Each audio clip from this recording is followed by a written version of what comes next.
Joining me now to discuss updates on the Iran-Israel conflict, visiting professor from the University of Massachusetts at Queen's University, Belfast, Darren Keogh. Thank you for joining us on World Now. But steadily, Israel is gaining support for its diplomatic offensive in response to Iran's weekend attack, and that's with the EU and US agreeing to slam more sanctions on Tehran. What potential reactions do we expect from Iran?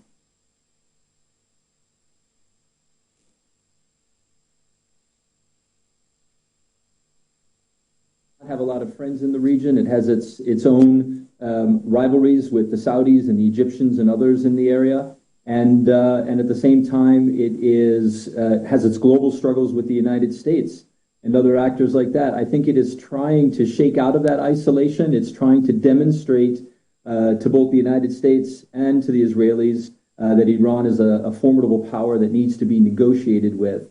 And I think ultimately its goal is to try to negotiate more concessions over the various sanctions regimes that are tightening at the moment. I think, however, the initiative is really in the hands of the Israelis at this point. The big question is going to be, how is Israel going to respond to the drone attacks that the Iranians sent? And depending upon Israel's response at this point, we're going to see whether this is going to continue to escalate or not.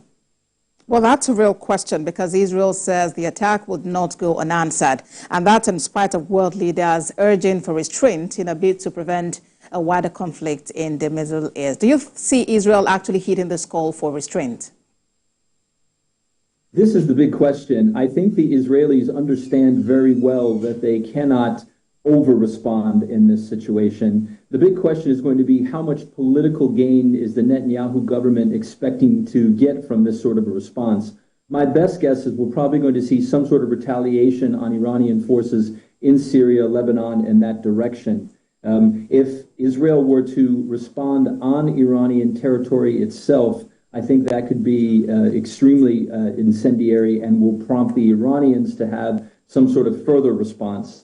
So my guess would be that it will be something more localized there. But it's very hard to say at this point. And clearly, from Hamas's perspective, Hamas gains from the greater that the regional tensions escalate at this point. So we don't know what Hamas is going to do at this point to try to further light a fire under the situation in the region.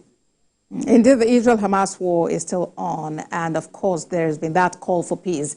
But Qatar's Prime Minister says the country is beginning to review its mediator role in the Gaza ceasefire talks. It's accusing some parties of using the process for narrow political interest. What party do you think he could be referring to here?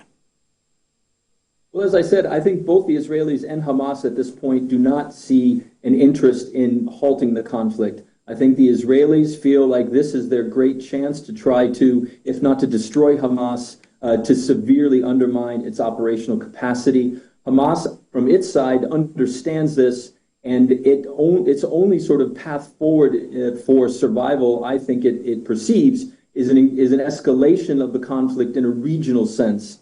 And so it's going to be trying to stir things up. Already we see Hezbollah firing missiles from Lebanon into Israel. I think Hamas is hoping, and I think Iran is also hoping as well, to see some sort of increasing uprising of Palestinians in the West Bank.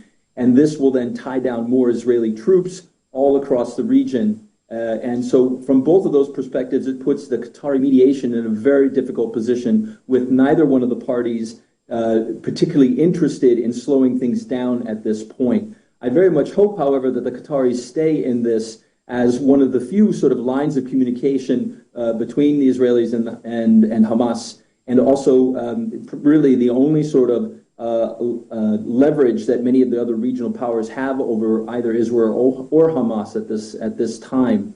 But we will see where the Qataris go. I think this is something of a threat from Qatar, just to remind both parties that, look, they don't have to do this mediation, and hopefully it is a bit of a wake-up call, and that the Israelis do see some interest in continuing this conversation. And, you know, all of this war also means there will be humanitarian crisis, a big time. But how do you think world leaders, how would you rate their reaction to this crisis and efforts to quell it? Well, you rightly point out the fact that the United Nations has just recently said that you have near famine situation occurring in northern Gaza, with at least half of the Palestinian population in Gaza at threat of some sort of famine. The Israelis have rejected this assessment, but clearly you have the population is under threat at this point in time. I do think that world leaders see the dangers of this. It's the one issue that's been really fraying tensions between Washington and Israel.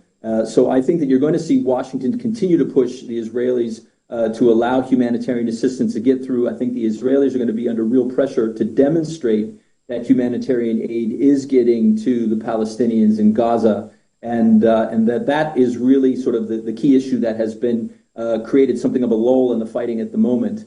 I think the Israelis are going to have to let more aid through, but we're going to be likely to see a resumption of hostilities very soon after that.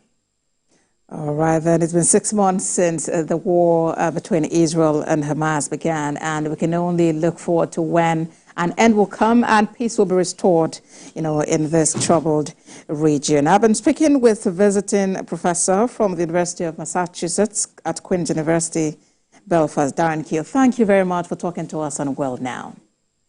Thank you again for having me.